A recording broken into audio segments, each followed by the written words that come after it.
estamos aqui na TV Classe Contábil, hoje, na segunda-feira, às 18h45, pelo horário e em Brasília, quando então tivemos o pronunciamento e a reunião onde os gestores do projeto E-Social e da FDRI anunciaram o faseamento destes projetos, o ingresso das empresas no ambiente de produção. A partir então de janeiro de 2018 fica mantido o prazo, e eu estou aqui com José Alberto Maia e com Clóvis Belbuti Pérez, que são os representantes das empresas, os representantes das suas entidades, Ministério do Trabalho e da Receita Federal do Brasil, na gestão do projeto E-Social. Maia, nós temos aqui alguma coisa como nada de prorrogação. É prorrogação ou é faseamento? Eu gostaria que deixasse bem claro, hoje a gente falou bastante sobre isso, mas eu gostaria que deixasse bem claro essa questão da postura e da firmeza do prazo de janeiro de 18. Teremos E-Social. Mauro, muito importante essa sua observação, sobretudo nessa época em que estamos tendo tantos boatos, tantas notícias de prorrogação. Não, há uma determinação muito grande do governo em manter o prazo, manter o cronograma. O cronograma está assegurado. Mas conhecemos o projeto, a magnitude desse projeto. Uma implantação de um projeto dessa magnitude não se faz num momento único, num boom. Então, o que se fez, isso foi uma demanda das confederações, uma demanda das empresas, foi que se fizesse uma implantação paulatina, parte por parte, para que a gente pudesse monitorar o andamento da implantação, minimizando assim os riscos de projeto. Então, o cronograma vai ser mantido, tem o início da obrigatoriedade para o primeiro grupo é mantido para a partir de janeiro de 2018 e para o segundo grupo a partir de julho de 2018, e é esse o cronograma que vai ser mantido. O que se fez e vai sair muito mais claro na norma é o início da obrigatoriedade de cada evento do E-Social na distribuição do tempo. Isso para que se torne viável uma implantação mais segura e com menos riscos. Ok, legal. Clóvis, a gente tem aí, tínhamos dois grupos, um entrando em janeiro e o outro em julho. Ou seja, nós tínhamos 6 meses de E-Social das empresas do primeiro grupo, que eram aquelas empresas que faturaram em 2016 78 milhões ou mais. Como é que é essa caracterização e como é que a Receita Federal está enxergando essa questão do novo faseamento, né? Dessa nova distribuição, na verdade, que eu acho que fica bem claro que não há um novo prazo, os prazos estão mantidos, o que há é uma flexibilização dentro do prazo estabelecido, daqueles 6 meses que tínhamos mesmo como entendimento do projeto, como melhorias que precisariam ser feitas, e agora vai ter uma nova distribuição, mas dentro do mesmo prazo. É por aí que a gente pode pensar? Sim, é por aí, exatamente. Eu acho que aqui cabe complementar o que o colega Maia já comentou. Não há que se falar em prorrogação ou mudança dos prazos. Isso é importante em face de uma série de boatos, como o Maia também colocou, que vinham ocorrendo em diversos meios, né? O que existe é um respeito, um trabalho em conjunto com toda a sociedade, como sempre o projeto teve por base, e houve um pleito muito forte dos mais variados atores da sociedade de que uma entrada gradual seria mais importante, razoável, factível para as empresas. O governo, nesse sentido, entendeu a relevância, a importância de fazer isso em fases, como se diz, faseadamente, e por isso é que a gente está aqui conversando. Haverá, obviamente, os atos vão ser expedidos agora, dentro de poucos dias, mas óbvio que já se sabe, o que já vem sendo comentado em várias instâncias, que esse faseamento existe. E esse faseamento nada mais é, como o colega Maia falou, do que uma entrada gradual. Primeiro, alguns eventos que são eventos mais simples, eventos associados à empresa, depois eventos associados aos registros não periódicos e, por fim, os eventos mais complexos, que são os de folha de pagamento. Então, tudo que se quer, simplesmente, é fazer com que o E-Social entre de forma segura. E isso é obtido através da entrada em cada etapa dessas que a gente comentou daqui a pouco, mas dentro do prazo estabelecido originalmente. Bom, então nós não mudamos os prazos, nós temos janeiro e julho, e e as empresas ou as organizações que são estatais. Como é que a gente faz essa divisão aí em relação a quem entra em janeiro, quem entra em julho e quem entrará então em janeiro de 19? Eu acho que essa, se o Maia me permite, depois ele pode complementar, eu acho que essa é a única distinção que a gente nota que os entes públicos especificamente não só também peticionaram por mais prazo, como nós sabemos sempre que a dinâmica nos entes públicos ela é um pouco mais lenta. É normal isso. Em todas as fases do SPED sempre ocorreu assim. A grande resposta rápida vem da iniciativa privada, portanto sempre é o que participa dos pilotos, né?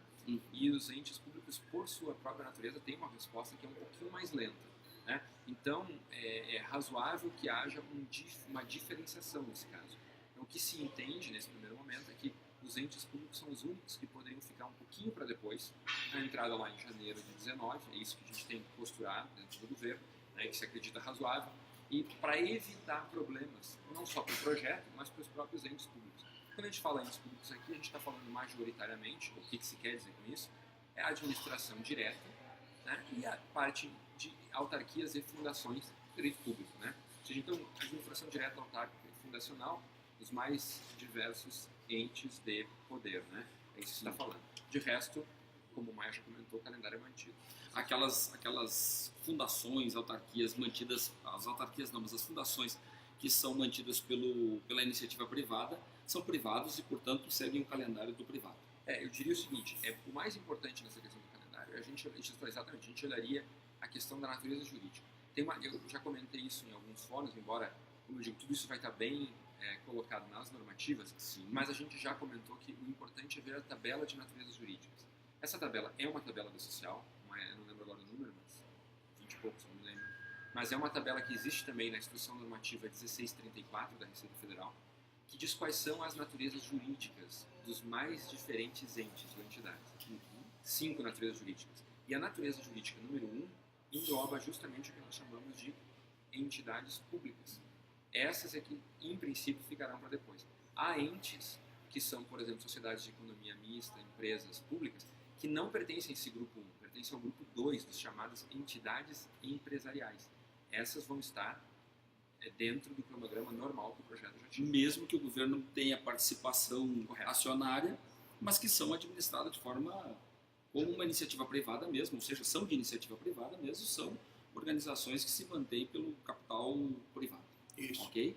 E bom, também no www.mauronegruni.com.br fiz uma publicação hoje colocando a publicação dessa norma, o enquadramento, então, para as pessoas que ainda não conseguiram se localizar dentro do projeto pelo enquadramento de natureza jurídica, também pode acessar lá e poder, então, validar em que grupo ela se enquadra. São 5 grupos, como o Clóvis falou, e aí, então, são esses 5 grupos ainda tem os subgrupos que podem facilitar bem aí para quem quiser enxergar e poder se enquadrar.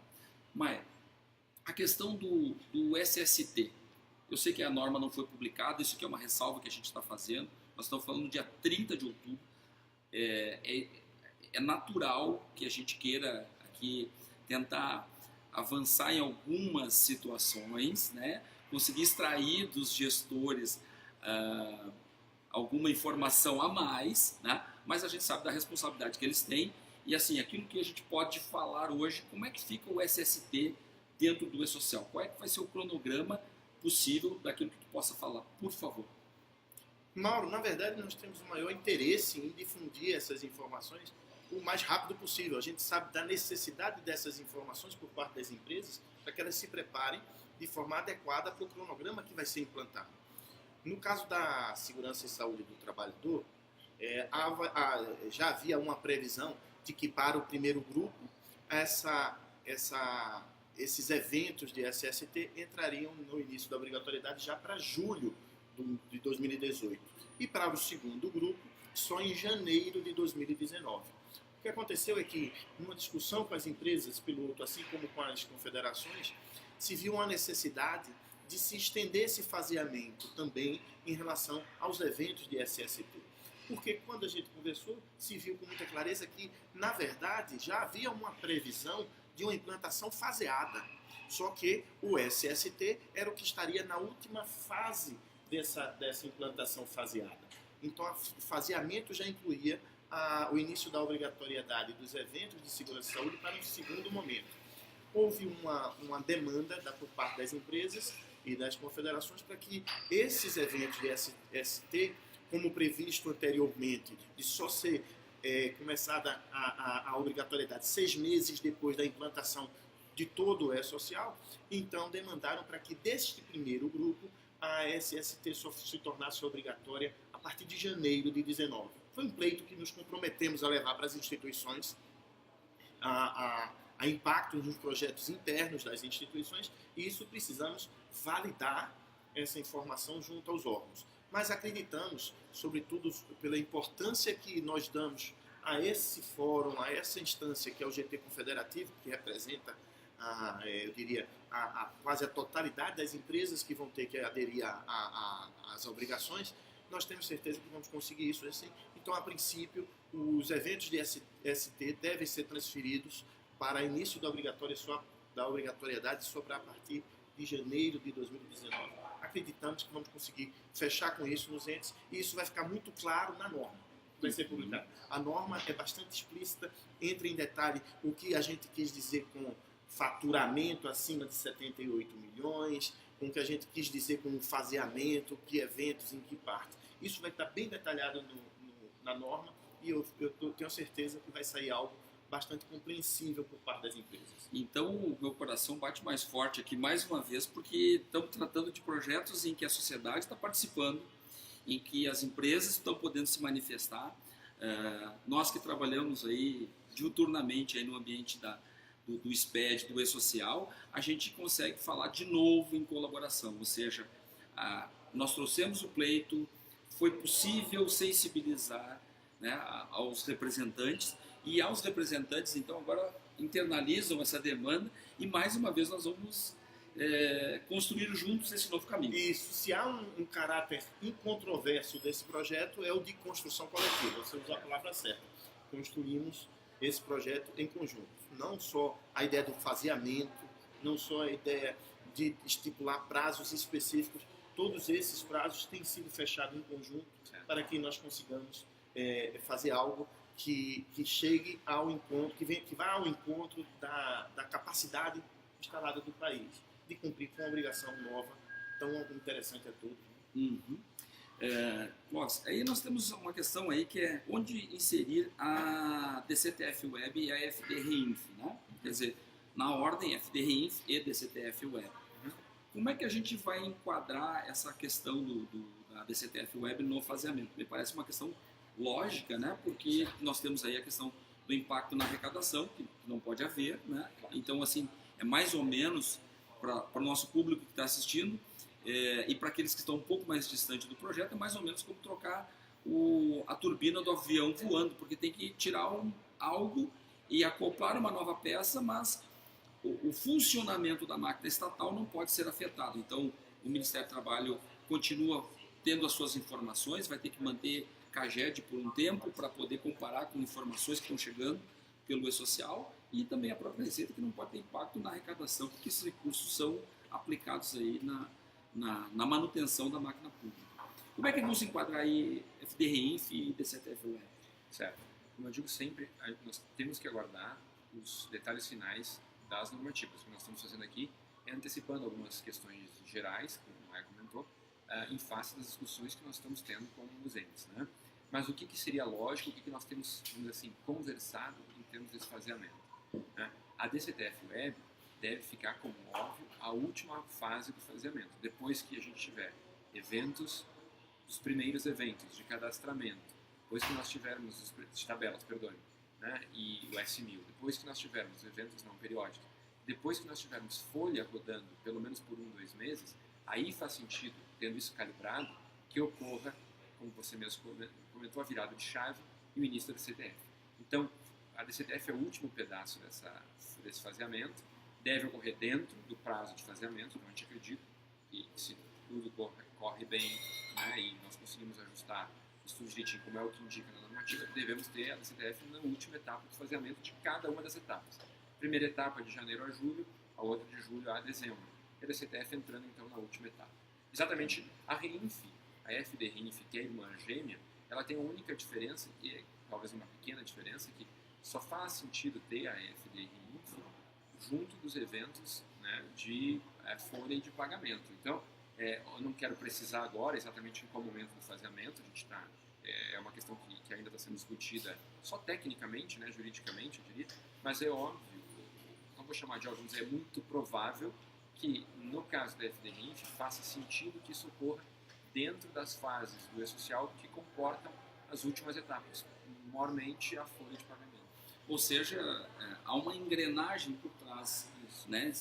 Assim, não é desejo de colocar essa ou aquela obrigação antes, né? Correto. É muito mais uma questão de como as coisas funcionam. Ou seja, as engrenagens que nós temos que substituir, todos nós aqui, nós três aqui, queremos substituir CAGED por E-Social, nós queremos substituir CAD pelo E-Social, a REINF, a DIRF pela REINF e assim por diante. Correto. Mas isso tem uma ordem lógica. Nós estamos falando de informações que são muito importantes, tanto para o Ministério do Trabalho quanto para a Receita Federal, porque impactam em arrecadação e administração pública.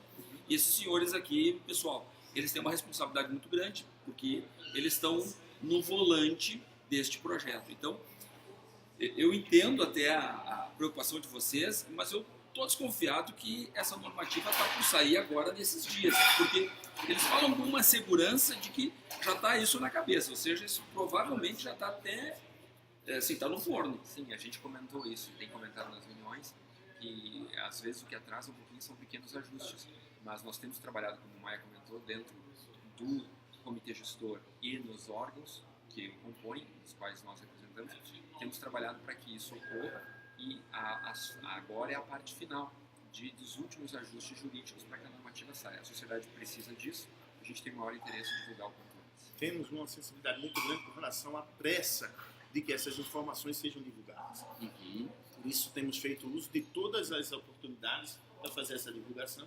Eu acho que isso é mais um fator. Estamos sempre correndo bastante para tentar fazer com que as coisas aconteçam o mais rápido possível, porque sabemos a importância dessa informação para que as empresas possam se preparar para terem uma implantação menos traumática possível. Nós temos essa convicção aqui de que nós temos um projeto bem gerido e que nós temos todos aqui responsabilidade. Então, a ideia é, ok, não saiu ainda, né? Eu estou conseguindo aqui trazer esses dois gestores aqui para a mesa para a gente poder fazer essa entrevista, exatamente no sentido de esclarecer e poder contribuir com informações prévias. Nós estamos, como eu disse, no dia 30 de outubro, são 19 horas e quase 10 minutos, e nós com isso queremos colocar, não diante do público, sobrepor alguma coisa que venha a ser publicado, porque o que vale efetivamente é a norma publicada no Diário Oficial. Isso tem que ficar claro, porque o que nós estamos dizendo aqui hoje, amanhã ou depois se descobre uma situação qualquer que precisa ajustar lá na hora da publicação. Perfeito. É isso, né? É isso. É isso. Bom, eu acredito que todos nós aqui conseguimos ter uma visão de como o projeto é gerido. Eu acho que vocês perceberam o carinho com que a gente trata esse projeto. É um projeto construído a muitas mãos, pelo Brasil afora, e a nossa ideia aqui na TV Classe Contábil é compartilhar as informações e o conhecimento que a gente tem.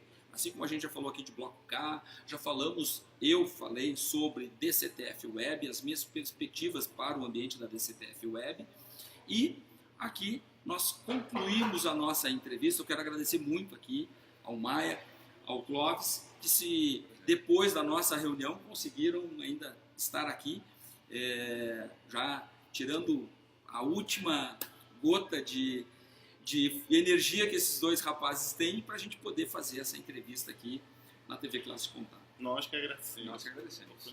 Muito obrigado. Muito obrigado e até a próxima.